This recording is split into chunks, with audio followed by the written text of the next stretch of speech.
What keeps me up at night is the kind of interconnectivity. So we see it in the power sector already with the renewables. We're seeing it in the transportation sector. We're not seeing as much in the petrochemical sector.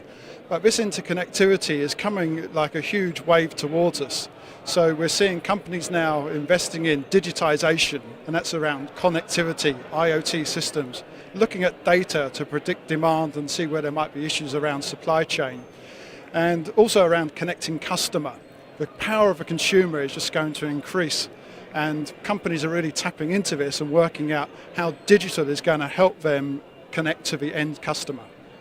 Actually in a transition in the energy field for already about 5 years. But what we're seeing now is an incredible exponential factor in that change. And I don't think that anything that has happened in the past 5 or 10 years will actually be even comparable. So stay tuned. This is going to be radical transformation.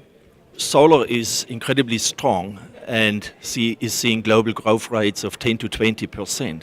And by 2050, solar will be the world's biggest energy source. And I'm particularly excited that Singapore and Southeast Asia will play a huge role in the global transformation of the energy system. 2/3 of the future growth in the energy sector will happen in Asia Pacific. So Singapore and Southeast Asia are incredibly important for making this transition happen. And solar and wind power will be the primary energy sources of this region by the middle of the century. One of the things that we work on is to diversify our sources of energy. And in this context, our LNG terminal is serving us well. Because what that does is that in addition to piped natural gas, which we obtain from Indonesia and Malaysia, it allows us to also source for LNG suppliers, and that helps to diversify our energy mix. We've gone from very oily topics to very gassy topics, and now we're talking about renewables.